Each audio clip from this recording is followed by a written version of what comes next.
Part 1. The Chiromantist. It was Lady Windermere's last party before Easter, and her house was even more full of people than usual. There were important politicians, beautiful women, princes and princesses from various parts of Europe. There was an incredible variety of people. It was certainly one of Lady Windermere's best parties. Lady Windermere was talking to the Duchess of Paisley. She looked beautiful with her pale skin, large blue eyes, and golden hair.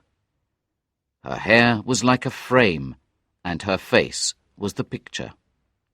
She looked like a saint, but had also the fascination of a sinner. When she was young, she had a reputation for her unconventional behaviour. She had been married 3 times. Now she was 40 and without children, and her passion for pleasure kept her young. She looked round the full room and in her high voice asked, "Where is my chiromantist?" The Duchess of Paisley replied, surprised, "Your what, Gladys?" "My chiromantist, Duchess. I can't live without him." The Duchess was not sure what a chiromantist was, and hoped it was not the same as a chiropodist. "He comes to see my hand twice a week, and always has interesting things to say about it," said Lady Windermere. The Duchess was sure that the man was a sort of chiropodist, and was shocked. "I must introduce you to him," said Lady Windermere. "Introduce him?" cried the Duchess. "Do you want to say that he's here?"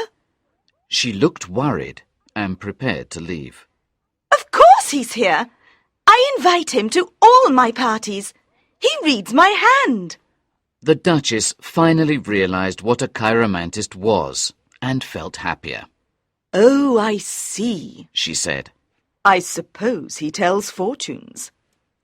"And misfortunes," answered Lady Windermere. "Next year I'm in great danger both on land and sea. So I'm going to live in a balloon. He told me he saw it in my little finger. Or was it on my palm? I can't remember." The Duchess told her that it was dangerous to interfere with the future. "My dear Duchess, I think the reading of your hands is necessary once a month. In that way, you'll know the things you shouldn't do. Of course, you do the things anyway, but it's fun to know." Lady Windermere stopped for a moment and said, "Now, where is Mr. Podgers? I have to find him." "I'll look for him, Lady Windermere," said a tall, handsome young man who was standing near them. "Thank you so much, Lord Arthur, but you don't know him." "Tell me, Lady Windermere, what he's like, and I'll bring him to you immediately." Lady Windermere began her description. "Well, he doesn't look like a chiromantist. He isn't mysterious, and he doesn't look romantic. In fact, he's a little fat man with no hair and gold glasses. He looks a bit like a country doctor and a bit like a country lawyer. I'm really sorry if my description doesn't help you very much. Unfortunately, people are so irritating. Their appearance is often so different from what they really do. Here is Mr. Podgers. Now, Mr. Podgers, I want you to read the Duchess of Paisley's hand." She turned to the Duchess. "Duchess, you must take off your glove. No, not the left hand, the other one." The Duchess said it was not right. "Nothing interesting ever is," replied Lady Windermere. She introduced the Duchess to Mr. Podgers. The chiromantist looked at the hand. It was little and fat, and had short, square fingers. "You'll live to a great age, Duchess, and be extremely happy," said Mr. Podgers. "Ambition? Very moderate. The line of the intellect is not exaggerated. The line of the heart—" "Now be indiscreet, Mr. Podgers," cried Lady Windermere. The fortune-teller agreed and bowed. "I see a great affection and a strong sense of duty." Mr. Podgers stopped for a moment. Please continue, said the Duchess, who was now happy at the things she was hearing. Not spending very much money is also one of your virtues. Lady Windermere found this very amusing and laughed loudly. Economy is very important, replied the Duchess. When I married my husband, the Duke of Paisley, he had 11 castles and no house suitable to live in. And now he has 12 houses and not a single castle, cried Lady Windermere. Well, my dear, said the Duchess, I like comfort, said Mr. Podgers, and modern conveniences, hot water, things like that. You're quite right. Comfort is the only thing our civilization can give us. Lady Windermere was very pleased with Mr. Podgers. You have described the Duchess's character very well, and now you must tell Lady Flora's. A tall girl with red hair came forward. She had long, thin hands and thin fingers. Ah, a pianist, I see, said Mr. Podgers. An excellent pianist, but perhaps not a musician. Very reserved, very honest. Someone who loves animals. Quite true, replied the Duchess. My daughter has 24 dogs in the country. Mr. Podgers then read the hand of Sir Thomas, a friendly-looking old gentleman. Again, he surprised his listeners with the accuracy of what he said. Extraordinary, said Sir Thomas. You must read my wife's hand. Your second wife's. I'll be very pleased, said Mr. Podgers. Sir Thomas's wife, however, refused. She did not want to hear about her past or her future. Nor did the Russian ambassador, who refused even to remove his gloves. In fact, many people seemed afraid of the strange little man in the gold glasses. The chiromantist told Lady Fermor that she did not like music, but she liked musicians. Many guests thought that the things Mr. Podgers said were probably too dangerous for an occasion like this. Lord Arthur Savile was watching Mr. Podgers with interest. He wanted the man to read his hand, but was too timid to ask directly. He crossed the room to where Lady Windermere was sitting and said, Lady Windermere, do you think Mr. Podgers will read my hand? Of course, said Lady Windermere. That's why he's here. But be careful, Lord Arthur. I'm having lunch with Sybil tomorrow, and if Mr. Podgers discovers terrible things about you, I'll tell her everything. Lord Arthur smiled and shook his head. I'm afraid not, he said. Sybil knows me as well as I know her. Lady Windermere called Mr. Podgers, who, at that moment, was reading a lady's hand. Mr. Podgers, Lord Arthur Savile would like you to read his hand. Don't tell him that he has promised to marry one of the most beautiful girls in London, Sybil Merton. That was in the newspapers. An interested audience watched Mr. Podgers, who took Lord Arthur's hand. Now, Mr. Podgers, said Lady Windermere, make sure you tell us something nice. Lord Arthur is one of my special favourites.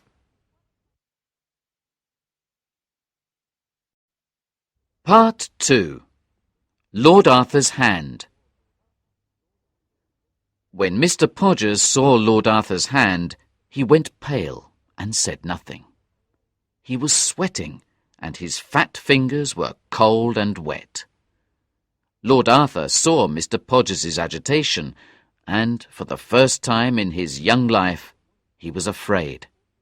He wanted to run out of the room, but he also wanted to know what horrible things were waiting for him. I'm waiting, Mr. Podgers, he said. We're all waiting, cried Lady Windermere.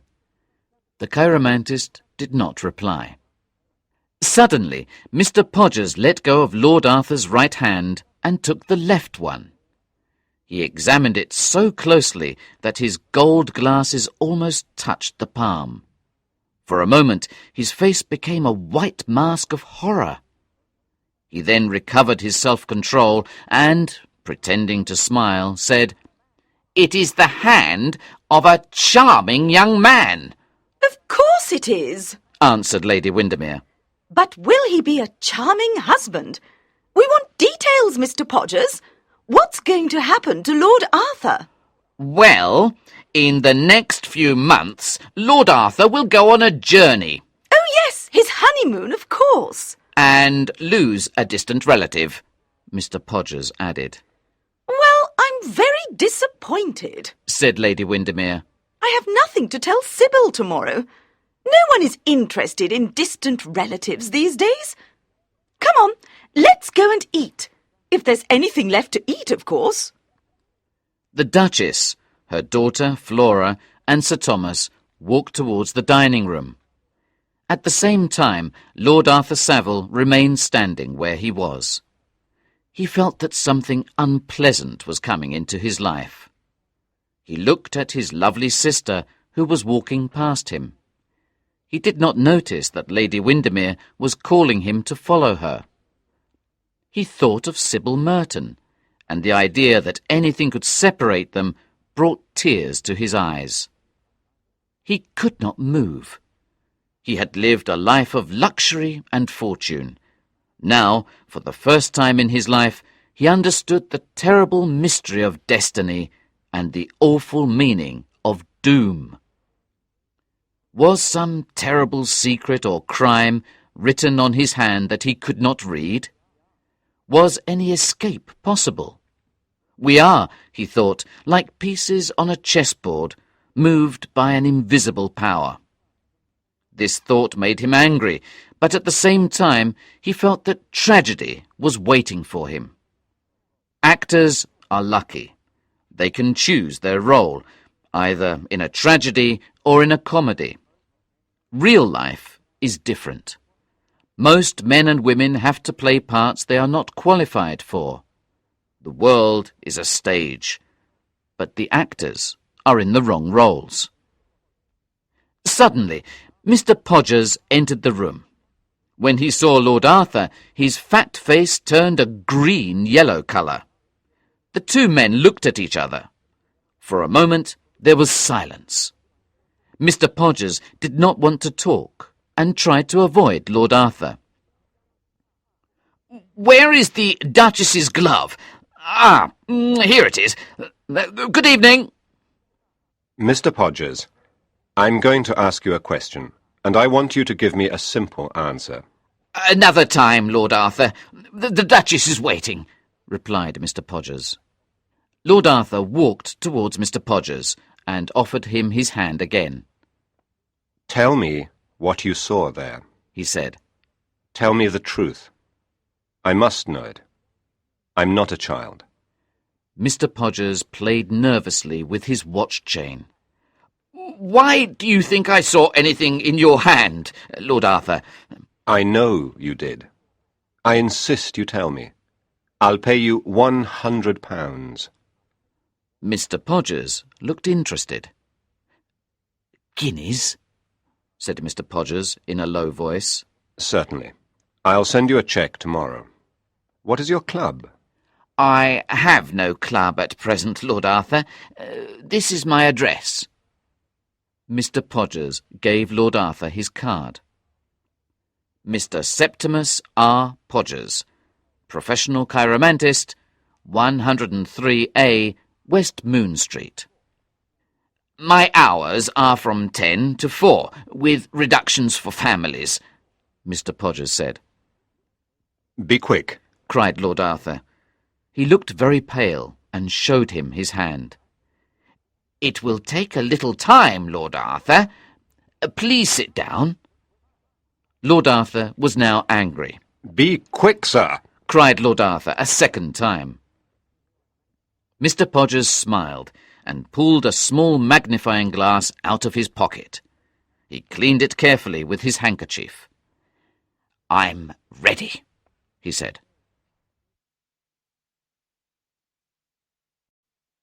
Part 3. Murder. 10 minutes later, Lord Arthur ran out of Lady Windermere's house. His face was white with terror and his eyes full of sadness. He walked out into the square. It was lit by gas lamps. The night was extremely cold, but his hands were hot and his face burned like fire. He did not stop walking. He seemed drunk. A policeman looked curiously at him. A beggar was frightened to see someone unhappier than he was. He stopped under a lamp and looked at his hands. He thought he could already see blood on them. Murder! That is what the chiromantist had seen on his hands. The wind blowing around the square seemed to tell him that even the night knew his secret. He came to Regent's Park. The dark trees seemed to fascinate him. He was tired and rested for a moment. Murder! Murder! He repeated. He was frightened by the sound of his own voice. He felt a mad desire to stop someone passing by and tell him everything. He then walked across Oxford Street and into other smaller streets. 2 women with painted faces laughed at him. He could hear the sounds of physical violence. He felt pity. Were these children of sin and misery destined to an end similar to his?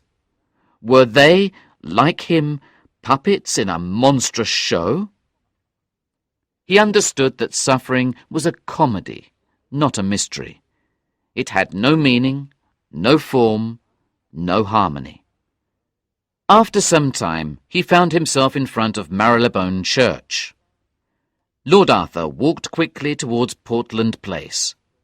Sometimes he looked behind him, because he thought that someone was following him. On the corner of Rich Street, 2 men were reading a notice.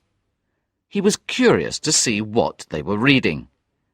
He saw the word murder printed in big black letters. It was a notice that offered a reward for any information about a man of medium height, between 30 and 40 years of age, with a scar on his right cheek. The last time this man was seen, he was wearing a hat, a black coat, and brown trousers. He read it again and again. Will they catch him? How did he get the scar? Will people read my name on the walls of London one day? He thought. This idea horrified him. He walked on in the dark, but did not know where he wanted to go. He remembered vaguely walking through poor, dirty streets. When day came, he was in Piccadilly Circus. He walked towards Belgrave Square and saw the great wagons pulled by horses bringing fruit to Covent Garden Market. The men riding the big grey horses had pleasant, sunburnt faces and shouted happily to each other. He saw a fat boy wearing an old hat with flowers in it. He was laughing. There were lots of vegetables in the wagons. The green vegetables contrasted with the pink of the early morning sky. Lord Arthur was moved by the scene, but he could not say why. The beauty of the new day seemed to him sadly pathetic.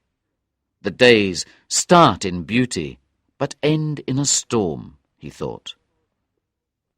These men from the country saw a different London, a London free from the sin of night and the smoke of the day. He asked himself what these people knew about the city, its splendour, its shame, its joys, its hunger.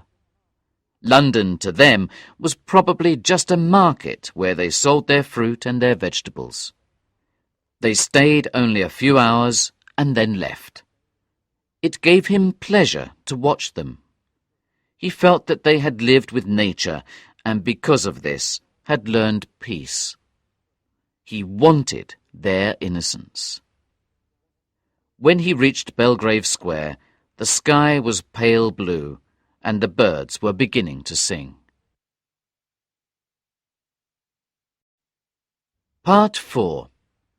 Sybil. When Lord Arthur woke up, it was 12 o'clock. The midday sun shone through the silk curtains of his room. He got up and looked out of the window. In the square below, children were playing, and the street was full of people on their way to the park. Life was wonderful. Worries were far away. His servant brought him a cup of chocolate. He drank it and then went into the bathroom. His bath was ready. He got into the marble bath and put his head under the water. He wanted to remove the memory of the previous night. After the bath, he felt better. He got dressed. After breakfast, he sat down on the sofa. On the mantelpiece was a photograph of Sybil Merton at Lady Noel's ball, where he had met her the first time. She was perfect. Her head was small but wonderfully shaped. Her neck was delicate and thin. Her eyes expressed tender purity. She had grace. Lord Arthur looked at her and he felt pity for the woman he loved. How could he now marry her? How could they be happy? Perhaps at any moment the terrible prophecy written in his hand would come true. The marriage must be postponed. He had no doubt. Although he loved her, he knew he could not marry her. First, he had to commit the murder. After this, he could marry Sybil, free from shame forever. It must be done, and the sooner the better. Lord Arthur had a strong sense of duty. He believed that principles came before pleasure. There was more than just passion in his love for Sybil. For him, she was a symbol of everything that was good and noble. For a moment, he was disgusted by the idea of what he had to do, but the feeling soon passed. His heart told him that what he had to do was not a sin, but a sacrifice. He was convinced that he had no choice. Lord Arthur was not a dreamer. He was a practical person who preferred a life of action to a life of thought. He had a rare quality, common sense. He now felt embarrassed by last night's walk through the streets of London. He asked himself how he had possibly suffered so much about something that was so inevitable. However, one question disturbed him. Who must he kill? He realized that murder needs a victim as well as a murderer. He was not a genius, and so he had no enemies. He considered some people that he did not like, but he told himself that this was not the right occasion for simple revenge. No, his mission was important and solemn. He made a list of names of friends and relatives. After careful consideration, he chose one name. Lady Clementina Beauchamp, a distant relative who lived in Curzon Street. Lord Arthur liked the old lady very much. He was rich, and no one could suspect him of killing her for money. Yes, she was perfect. He must start immediately. How could he kill her? He decided that poison was the best solution. He did not like physical violence. Yes, poison was the answer. It was safe, sure, and quiet. He went to his club. He knew nothing about the science of poison. He looked for some books on the subject in the club library. Finally, he found a book he could understand. There was a description of just the poison he wanted, aconitine. It was quick and painless. He went to a chemist's and explained that the poison was for one of his dogs. It has rabies, very dangerous, he explained. The chemist understood completely. He bought a pretty little silver box and put the poison pill inside it. Lord Arthur arrived at his aunt's house. "I've brought you a cure for your indigestion, Aunt," he said. How kind you are. I'll take it immediately, his aunt replied. No, Lady Clem. Cried Lord Arthur, holding her hand. You must take it when you have indigestion next. When will that be? Before the end of the month, unfortunately, his aunt told him. Lord Arthur said goodbye to his aunt and left her house feeling happy. That evening he told Sybil that he could not marry her. She must be patient and trust him. Everything will be all right, he told her. Early the next morning, he left for Venice. Part 5. Venice. Lord Arthur met his brother, Lord Surbiton, in Venice. The two young men spent 2 wonderful weeks there together. They went up and down the city's canals in gondolas. They ate in fine restaurants. They talked and laughed while they sat in the piazza. However, Lord Arthur was not happy. Every day he bought the Times, expecting to see Lady Clementina's name in the obituary columns. Every day he was disappointed. Had some accident happened to her? Sybil also worried him, but for a completely different reason. Her letters were full of love, but they were also very sad. He began to think that their separation was forever. One morning at the hotel, the owner brought him some telegrams. One of them changed his mood. His plan had been successful. Lady Clementina had died. He decided to return to London immediately. He sent a telegram to Sybil telling her to prepare for his return in a few days' time. He received a letter from Lady Clementina's solicitor. The old lady had died after dinner with friends. She had gone home early, complaining of indigestion.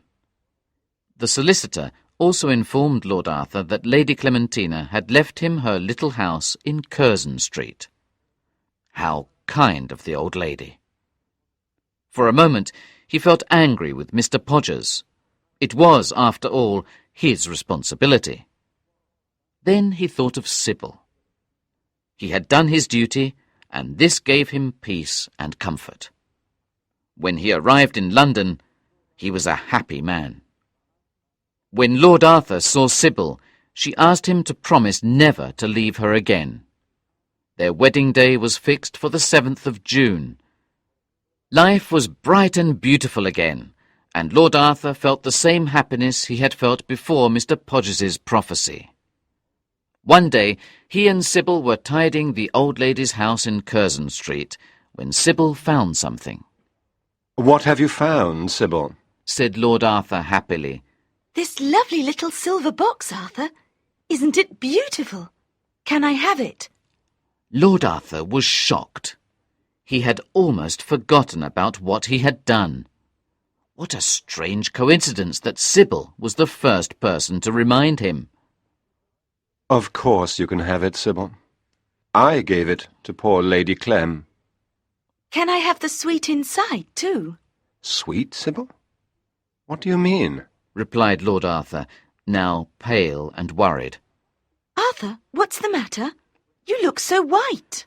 Lord Arthur quickly went to Sybil and took the box. Inside was the pill. Lady Clementina had died a natural death. He had not murdered anyone. In despair, he threw the pill into the fire and asked Sybil to postpone the wedding a second time. Part 6. The Clock. Sybil Merton's parents were very unhappy at the second postponement of the wedding. Sybil's mother tried to persuade her daughter not to see Lord Arthur again. Sybil loved her mother, but she trusted Lord Arthur completely and could never consider a life without him. Lord Arthur, too, was terribly disappointed. For several days he did not know what to do. Poison had not worked. Dynamite, something explosive, was the only solution. So he checked his list of names and decided to blow up his uncle, the Dean of Chichester. The Dean was a man of culture and had an impressive collection of clocks, ancient and modern. Lord Arthur thought that this hobby was an excellent opportunity for the murder. But where could he find an explosive clock? Suddenly he thought of his young Russian friend, Count Rouvaloff. They had met at one of Lady Windermere's parties. The Russian was in England to study, but Lord Arthur knew that his friend had strong revolutionary ideas. Many people suspected that Rouvaloff was a secret agent. He's the right man, Lord Arthur thought. One morning, Lord Arthur visited Rouvaloff in Bloomsbury, where the Russian lived. So you've become interested in politics? Asked Count Rouvaloff. Lord Arthur replied that he had no interest in politics at all. I want your help, said Lord Arthur. I need some explosives. The Count looked at him with surprise. He then wrote an address on a piece of paper. Scotland Yard would be very happy to have this address, Rouvaloff said. They won't have it, replied Lord Arthur, shaking his friend's hand. He said goodbye. In the street, Lord Arthur looked at the piece of paper. His next destination was Soho. Shortly after, he reached Soho and walked down Greek Street. He saw a small green house. Lord Arthur knocked on the door. It was opened by a German called Winkelkopf. Good morning, said Lord Arthur. My name is Mr. Robert Smith. Count Rouvaloff gave me your name. I need an explosive clock. Pleased to meet you, Lord Arthur, the man replied. I saw you at one of Lady Windermere's parties. Herr Winkelkopf offered Lord Arthur some excellent German wine. Who do you want to kill? He asked. The Dean of Chichester. Oh dear, I didn't think you had strong views against religion. I don't, said Lord Arthur. I know nothing about religion. The question is purely personal. The German showed Lord Arthur a small piece of dynamite and a pretty little clock. Perfect, cried Lord Arthur. How does it work? That is my secret, answered Winkelkopf. You tell me when you want it to explode, and I'll set it for you. Friday at noon, said Lord Arthur. The Dean is always at home at that time. Lord Arthur asked the price. The German accepted payment only for the dynamite, the clock, and the transport to the Dean's house. And for your trouble? Asked Lord Arthur. I don't work for money. I live for my art, the German said. Lord Arthur waited for Friday in great excitement. Finally, the day arrived. At 12 o'clock, Lord Arthur waited in his club for news of an explosion and the Dean of Chichester's death. The news did not come. Lord Arthur was very disappointed. The next day, he visited Herr Winkelkopf. The German apologized. Quality is such a problem these days, he said. 2 days later, while at home, his mother showed him a letter she had received from Chichester. Your cousin Jane writes such amusing letters, she said. Lord Arthur read this letter from the Dean of Chichester's daughter. My dearest aunt, thank you for the material you sent me for my dressmaking. How kind you are. What fun we have had this week. Last Thursday, some unknown person sent my father a pretty little clock. It arrived from London. The sender is probably someone who admires my father. We put the clock on the mantelpiece in the library. Can you believe that it makes little explosions? We think it is probably a very original type of alarm clock. My little brother, Reggie, has bought some gunpowder and plays with it all day. Daddy is a bit irritated by the noise. Do you think Arthur would like one for a wedding present? Daddy sends his love, and so do my brothers, James and Reggie. Please give my regards to my cousin Arthur. Your affectionate niece, Jane. Part 7. Destiny. Lord Arthur was desperate. He ran to his room, tears in his eyes. He had tried to commit murder, but he had failed both times. It was so difficult to be good, he thought. Perhaps he should not marry Sybil. He felt that he was not able to control his destiny. That evening he went to his club. His brother was there with some friends, but Lord Arthur found their conversation boring. Later, he left the club and walked down to the Thames. He sat by the river for hours. In the moonlight, the city slowly became quiet. At 2 o'clock, he walked along the river. Everything was dark, except for the dome of St. Paul's Cathedral. In the darkness, he saw the figure of a man. He was looking down into the river. Lord Arthur recognized the figure. It was Mr. Podgers, the chiromantist. Lord Arthur stopped behind the fat little man. He had a brilliant idea.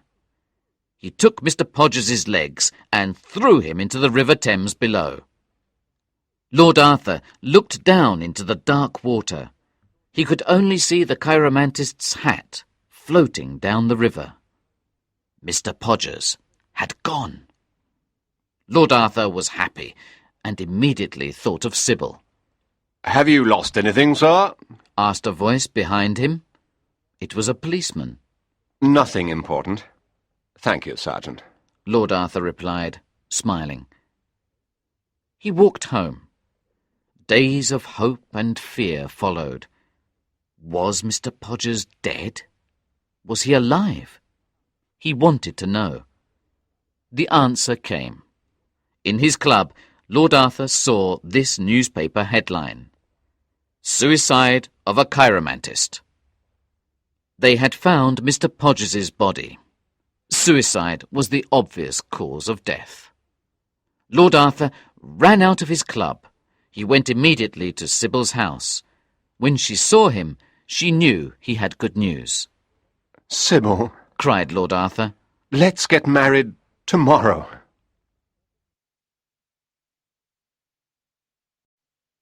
Part 8. The Wedding. The wedding took place 3 weeks later. The Dean of Chichester read the service. Everyone agreed that Lord Arthur and Sybil were not only a beautiful couple, but a happy one too. Lord Arthur had no regrets, and Sybil was a perfect partner. They loved each other greatly. Reality did not kill romance, and so they always felt young. Some years later, Lady Windermere visited them. They now had 2 beautiful children, a boy and a girl. In the garden, Lady Windermere and Sybil were talking. Do you remember Mr. Podgers? Lady Windermere asked. What a horrible man he was! He wanted to borrow money from me. He was an impostor, too. I never believed in chiromancy after him. Never criticise chiromancy here, Lady Windermere, Sybil replied. Arthur believes in it totally. I don't believe it, said Lady Windermere. Here he is now. You can ask him. Sybil smiled at her husband. Lord Arthur, tell me why you believe in chiromancy, demanded Lady Windermere. Because it gave me all the happiness of my life, said Lord Arthur.